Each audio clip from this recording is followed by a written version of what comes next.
Misalkan kalau teman-teman yang cowok mau gombalin ceweknya, anti ahad fil qalbi misalkan, engkau adalah satu-satunya dalam hatiku. Tapi kalau bilangnya anti wahid fil qalbi, berarti ada yang kedua, ada yang ketiga.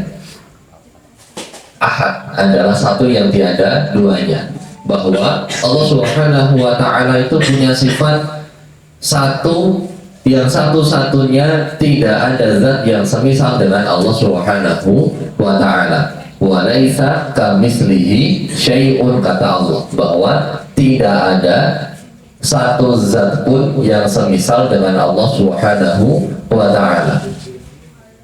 Tidak ada, teman-teman. Teman-teman silakan cari kemudian di muka buminya Allah, silakan kemudian teman-teman cari Tuhan selain Allah Subhanahu wa Ta'ala, maka teman-teman tidak akan mendapatkan Tuhan kecuali Allah Subhanahu wa Ta'ala. Kalau kemudian teman-teman perhatikan di dalam Al-Quran juga ada ayat laukana fihima alihatun ilallah la fasadata. Ketika bumi ini ada Tuhan selain Allah Subhanahu wa Ta'ala, maka bumi ini akan rusak.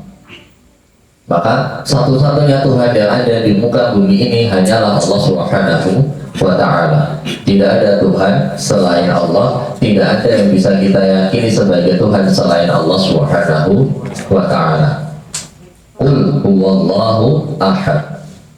Ini kalimat ini semisal dengan seperti teman-teman mengatakan hasbiyallahu la ilaha illahu, bahwa cukup bagiku Allah, tidak ada Tuhan selain Allah Subhanahu wa Ta'ala. Atau teman-teman mengatakan hasbunallahu wa ni'mal wakil, ni'mal maula wa ni'mal nasir, wa la hawla wa la quwwata illa billahil azizil hakim. Bahwa teman-teman yakin bahwa yang namanya Allah itu cukup untuk kita semua. Kenapa kita harus bingung membeli Gusti Allah? Kan itu temanya. Sehingga kalimat qul huwallahu ahad itu harus tercantak nancep dalam hati kita semua, tertancap dalam hati kita semua, bahwa yang namanya kalau ditanya Tuhan itu siapa, jawabannya adalah Allah Subhanahu wa Ta'ala. Tiada Tuhan yang boleh kita yakini selain Allah. Misalkan lagi Allah katakan di dalam Al-Quran, Alaihissallahu bikafin abdah. Bukankah Allah itu sudah cukup untuk hambanya? Kita kan sudah punya Allah. Kenapa kita bingung kemudian untuk menghadapi kehidupan kita? Saya yakin teman-teman saya punya Allah. Kalau saya butuh sesuatu tinggal minta Allah saja. Ya Allah, saya pengen di depan saya ada air putih, ya Allah, misalkan. Nanti saya yakin Allah pasti mengutus orang untuk mengantar air putih itu ke depan meja ini. Saya yakin. Saya yakin teman-teman. Tinggal yakin aja sama Allah. Kita yakin bahwa nanti beberapa menit kemudian ada air putih datang ke depan. Doanya sedang melangit, teman-teman.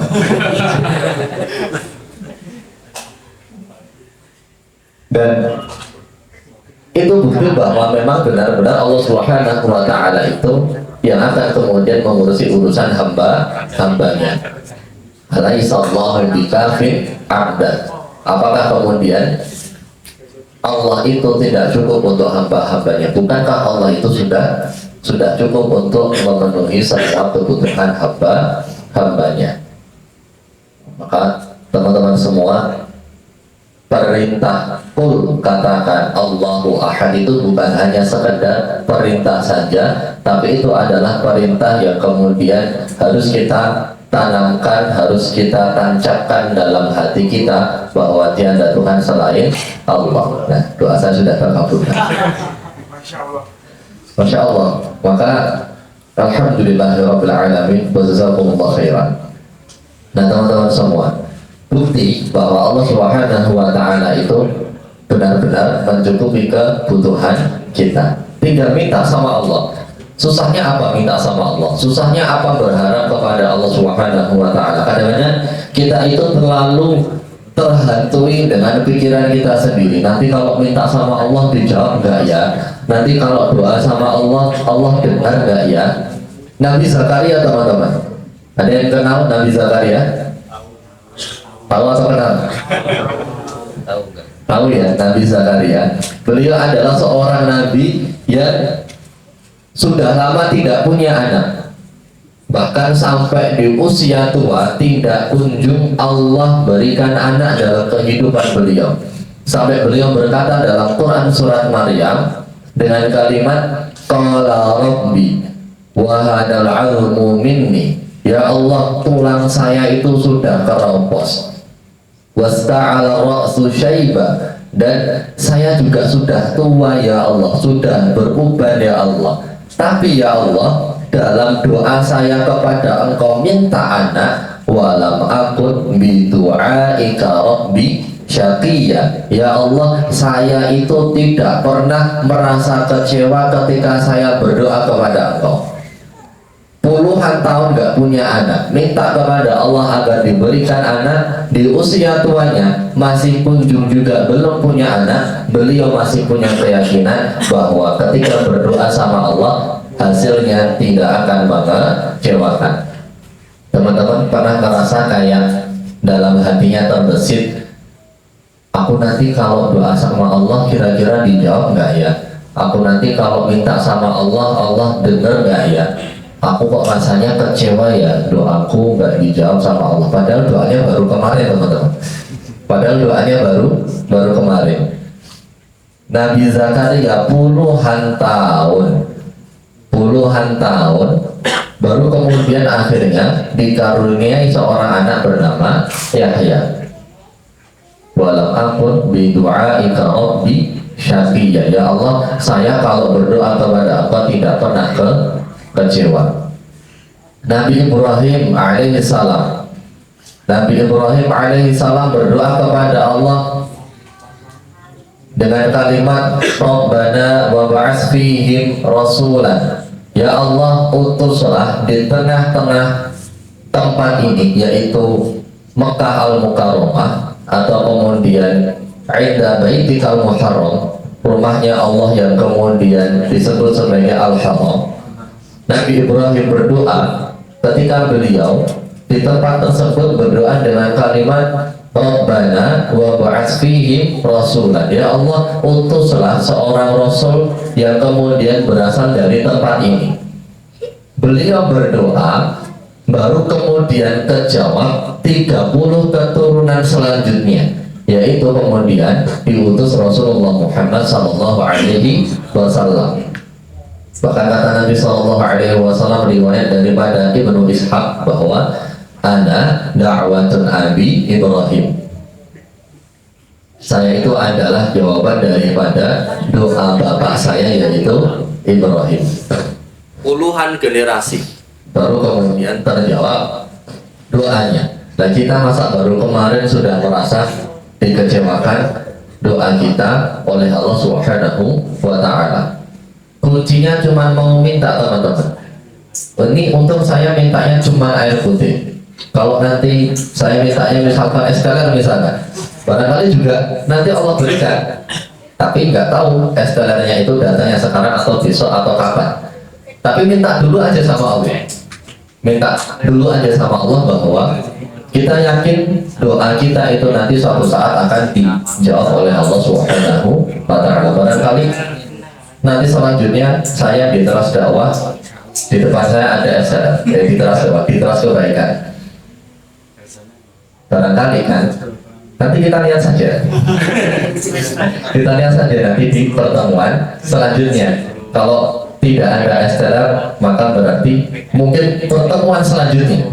Yakin aja sama Allah. Saya yakinnya sama Allah. Kalau sama-sama jenengan saya nggak yakin. Mengecewakan kalau percaya sama panjenengan. Saya percaya sama Allah aja. Tadi bahwa qul huwallahu ahad. kita harus yakin bahwa Allah itu satu-satunya zat yang akan membantu kita, zat yang akan menolong kita. Namun Gusti Allah mau sampai bingung kan gitu. Kita punya Allah, kenapa harus bingung untuk kemudian menghadapi kehidupan kita semua?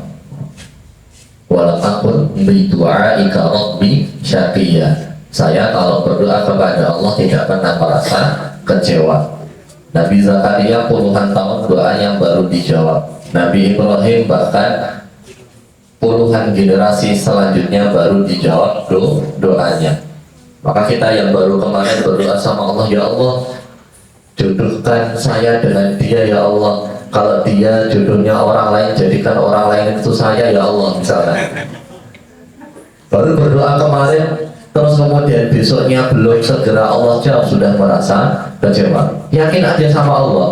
Yakin bahwa kemudian seperti yang Allah katakan dalam Quran surat Al-Baqarah, wa idza sa'alaka 'ibadi 'anni fa inni qarib.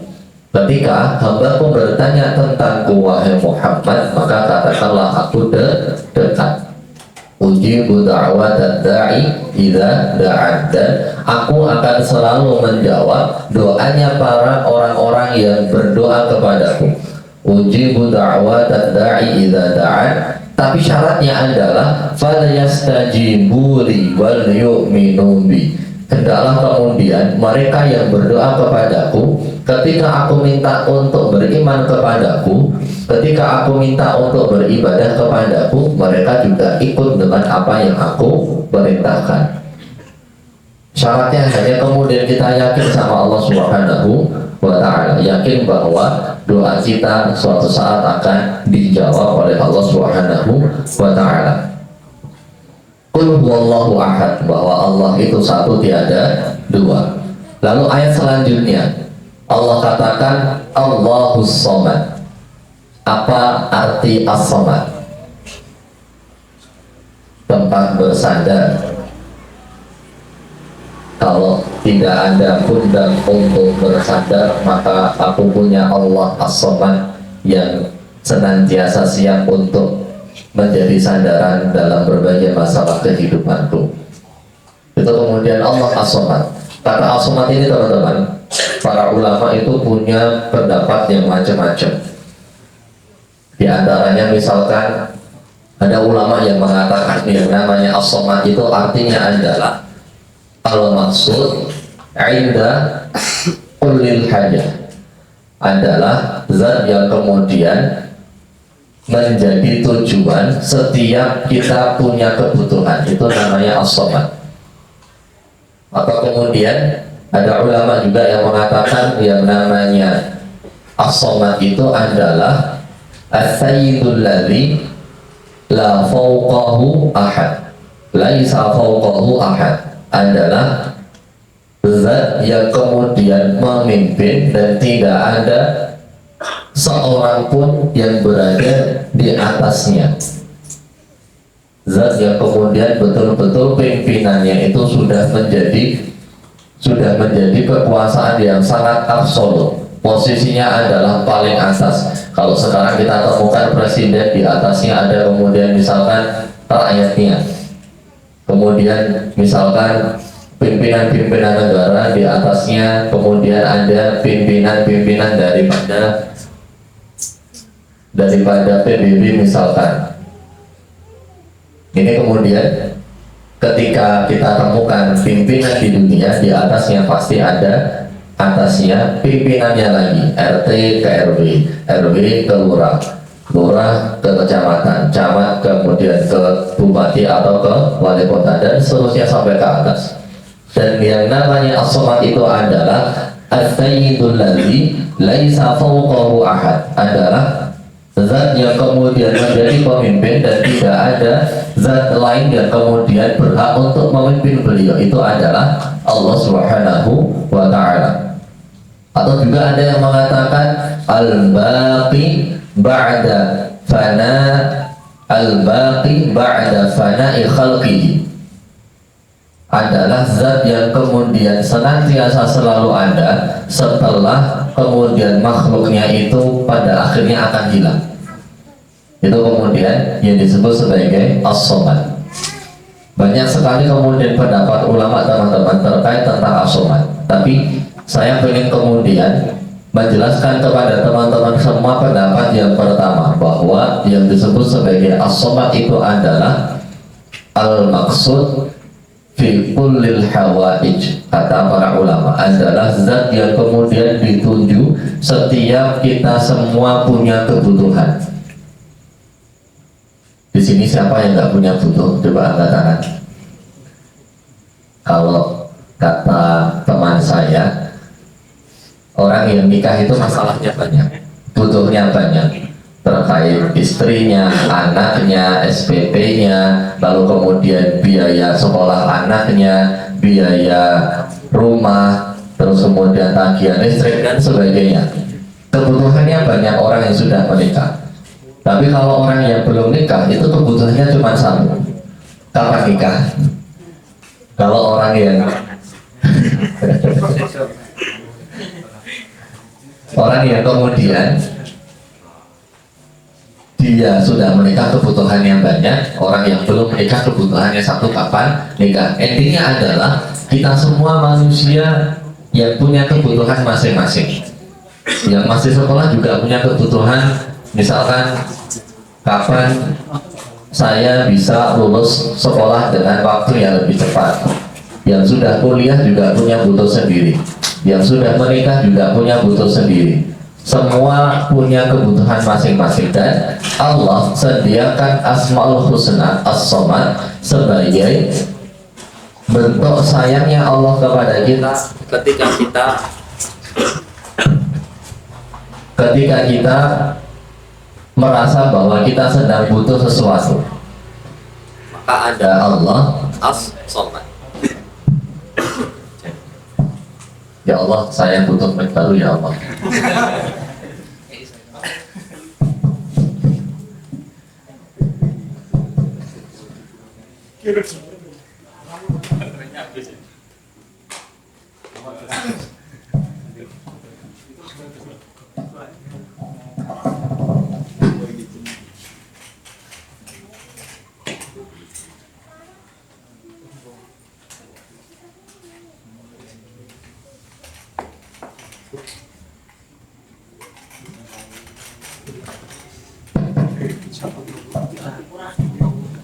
Alhamdulillah ya Allah, mic-nya sudah diganti ya Allah. Saya yakin sama Allah bahwa ketika mic-nya baterainya habis, pasti ketika saya minta kepada Allah, ada saja orang yang membantu untuk menggantikan baterainya. Penting yakin sama Allah. Saya butuh mic tadi, butuh mic baru, butuh mic yang kemudian bisa digunakan secara maksimal. Ternyata juga Allah datangkan orang yang kemudian bisa membantu saya untuk menggantikan baterainya. Kadang-kadang teman-teman, Allah berikan solusi itu bukan dari daya dan upaya kita. Allah berikan solusi itu bukan dari daya dan upaya kita, tapi Allah hadirkan orang lain untuk membantu kita. Surat At-Taubah ayat yang ke-40. Allah Subhanahu wa taala berbicara tentang kisah Nabi sallallahu alaihi wasallam dan Abu Bakar As-Siddiq ketika beliau berdua di dalam Gua Sur, ketika kemudian peristiwa hijrah. Nah, dan kemudian Abu Bakar merasa sedih karena kemudian merasa khawatir tentang keadaan Rasulullah Muhammad SAW. Lalu apa kata Rasulullah yang kemudian Allah rekam dalam Quran surat At-Taubah ayat yang ke-40, la tahzan innallaha ma'ana. Jangan bersedih karena Allah bersama dengan kita. Lalu kemudian tidak hanya itu, ternyata setelah Rasulullah katakan jangan bersedih, Allah bersama kita, ketika kita sudah yakin bahwa Allah bersama dengan kita semua, Allah katakan fa'anzalallahu sakinatahu, lalu kemudian Allah turunkan perasaan tenang dalam hatinya. Allah turunkan perasaan tenang dalam hatinya, wa ayyadahu bijunudin lam tarauha. Lalu kemudian Allah kirimkan kepada Abu Bakar dan Rasulullah Muhammad dengan pasukan yang tidak bisa mereka lihat dengan kedua mata mereka. Kadang-kadang selesai masalah kita itu bukan dengan tangan kita sendiri, tapi Allah hadirkan orang lain untuk menjawab permasalahan kita. Tadi kemudian bentuk keyakinan kita bahwa Allahus Somad, Allah itu tempat kita bersandar atas berbagai kebutuhan kita. Teman-teman butuh apa, mintanya kepada Allah. Masa cuma tinggal minta saja kita merasa tidak bisa, tinggal minta, tinggal berkata kepada Allah, ya Allah, saya butuh ini ya Allah. Bahkan juga Allah katakan di dalam Al-Quran bahwa wasbir li hukmi rabbika fa innaka bi'ayunina, wasbir li hukmi rabbika fa innaka bi'ayunina, bersabarlah engkau terhadap ketetapan daripada Allah Subhanahu wa taala, fa innaka bi'ayunina, karena engkau kemudian berada dalam pengawasannya Allah Subhanahu wa taala. Misalkan gini teman-teman, misalkan dekat dengan presiden, misalkan dekat dengan presiden, lalu kemudian memungkinkan teman-teman ketika minta apapun kepada beliau segera beliau berikan. Misalkan teman-teman minta jet baru, misalkan saja, misalkan teman-teman minta apa yang baru kepada presiden, misalkan. Kalau teman-teman dekat kepada presiden, kira-kira gampang atau susah ketika minta? Gampang. Teman-teman butuh jet pribadi untuk jalan dengan keluarga teman-teman misalkan, ya gampang, karena kemudian dekat dengan pimpinan negara. Bukan pulang ya. Nah, sama juga ketika kemudian teman-teman berada dalam naungannya Allah, teman-teman kepada presiden saja yakin, masa kepada Allah teman-teman nggak bisa yakin? Kepada presiden teman-teman bisa yakin, masa kepada Allah Subhanahu wa taala teman-teman nggak bisa yakin? Maka kita harus yakin, harus percaya bahwa Allah Subhanahu wa taala nanti yang akan kemudian memenuhi semua kebutuhan kita. Bohong teman-teman ketika setiap hari membaca Qul huwallahu ahad Allahu somad tapi merasa bahwa Allah bukan sandaran yang terbaik. Kalau teman-teman membaca surat Al-Ikhlas, terus ketika teman-teman membaca tidak menjadikan teman-teman merasa bahwa Allah itu adalah sandaran yang paling baik, ada yang salah dalam bacaan teman-teman. Ada yang salah dalam bacaan teman-teman semua. Teman-teman harus yakin bahwa Allahus Somad, Allah itu tempat bergantung, Allah itu tempat bersandar. Allah maksud inda kullil hawaij.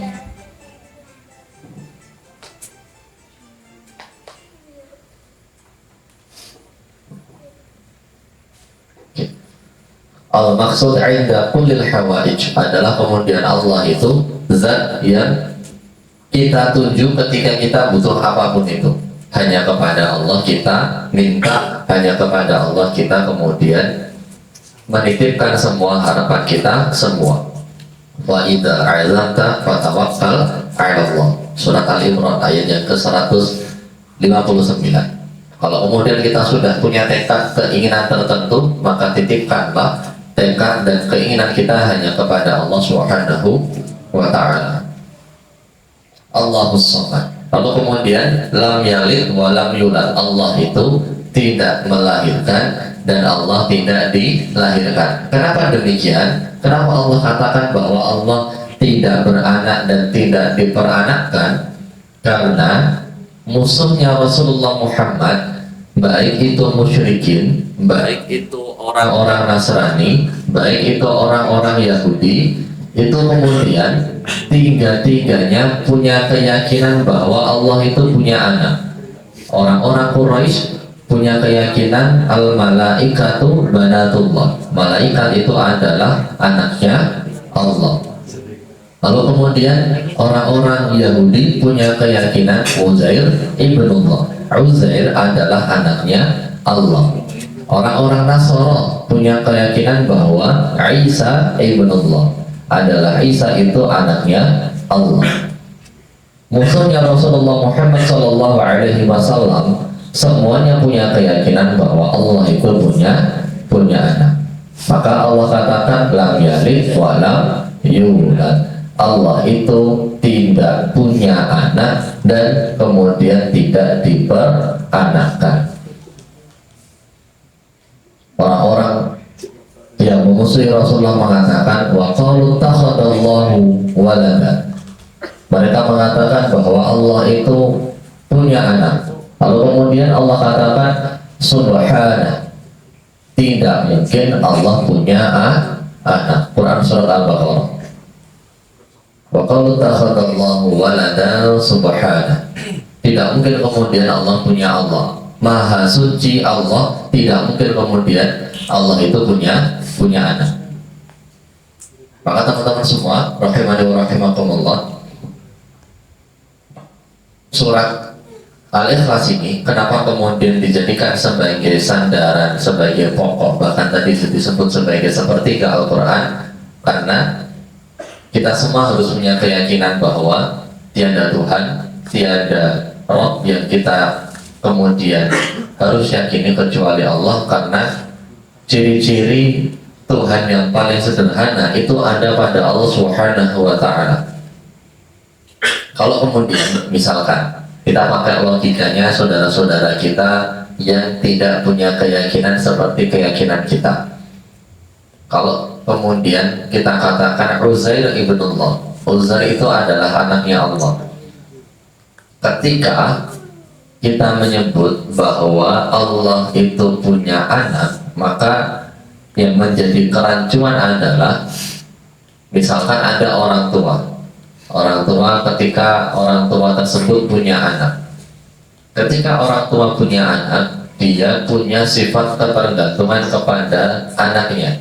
Dia punya kemudian sifat sayang kepada anaknya, dan kemudian misalkan kalau anaknya meninggal, orang tuanya juga ikutan sedih, terus kemudian merasa tidak bisa hidup ketika tidak ada anaknya.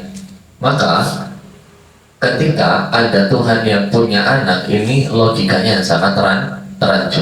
Bagaimana kemudian bisa seorang Tuhan itu kemudian punya keterikatan kepada hambanya? Maka kita punya kaidah mukhalafatul lil hawadis, bahwa Allah itu tidak sama dengan makhluknya. Walaysa kamitslihi syai'un wa huwas samiul basir. Itu kemudian sifat Allah yang selanjutnya. Yang terakhir adalah bahwa walam yakun lahu kufuwan ahad, bahwa Allah itu tidak semisal dengan sesuatu apapun di dunia ini. Kata kufuwan itu punya satu akar kata yang sama dengan kafa'ah. Kafa'ah. Teman-teman pernah dengar kata kafa'ah atau sekufu? Pernah dengar? Sekufu, aku nggak mau nikah sama kamu karena kamu nggak sekufu sama aku, misalkan. Sekufu itu adalah punya nilai yang sama, punya frekuensi yang sama, punya level yang sama. Itu namanya sekufu, kafa'ah. Nah, kemudian Allah katakan bahwa Allah Subhanahu wa Ta'ala itu walam yakun lahu kufuwan ahad. Tidak ada yang kemudian punya frekuensi level yang sama seperti dengan Allah Subhanahu wa Ta'ala. Kita teman-teman, misalkan kita ngerasa bahwa kita ini sefrekuensi, kita menemukan kesamaan, cocok dalam berbicara dan ngobrol. Ketika kita punya sifat sefrekuensi, maka ada kemungkinan apa yang kamu pikirkan atau apa yang teman-teman pikirkan itu sama dengan apa yang saya pikirkan. Karena apa? Karena sefrekuensi. Nah, maksud dari walam yakun lahu kufuwan ahad, Allah itu tidak ada yang sekufu dengan beliau, karena bahwa Allah ingin menjelaskan tidak ada yang bisa sefrekuensi dengan Allah Subhanahu wa Ta'ala. Maksudnya gimana? bahwa Allah itu punya rencana tersendiri yang tidak bisa kita tebak. Allah punya plan tersendiri yang tidak bisa kita kira-kira. Ada seorang ulama bernama Syekh Mutawali Asy'arawi, beliau mengatakan bahwa lau alimal abdu maqasidal aqdar, andaikan seorang hamba itu tahu rahasia di balik takdirnya Allah Subhanahu wa taala, la baqiya min su'il dhannihi billah, maka dia akan menangis karena dia telah suudzon kepada Allah. Karena tadi Allah punya kemudian jalan tersendiri untuk menentukan kehidupan hambanya. Kita nggak bisa menerka, kita nggak bisa menebak. Karena apa? Nggak ada yang sefrekuensi dengan Allah. Ya sudah, kemudian bagaimana cara Allah menetapkan takdir kita, itu yang harus kemudian kita yakini, dan kita yakini bahwa itu adalah yang terbaik. Tinggal kemudian bagaimana kita cari hikmahnya. Oh, hikmahnya adalah ketika saya ngaji, ketika saya kemudian punya masalah ini, hikmahnya adalah seperti ini. Itu kemudian maksud dari walam yakun lahu kufuwan ahad. Tidak ada kemudian zat yang semisal dengan Allah Subhanahu wa ta'ala. Mungkin itu teman-teman, karena sudah jam setengah 10, banyak kemudian sebenarnya yang ingin saya ceritakan dari surat Al-Ikhlas ini, tapi karena keterbatasan waktu, barangkali di antara teman-teman ada yang mau ditanyakan, silakan. Wallahu a'lam bishawab.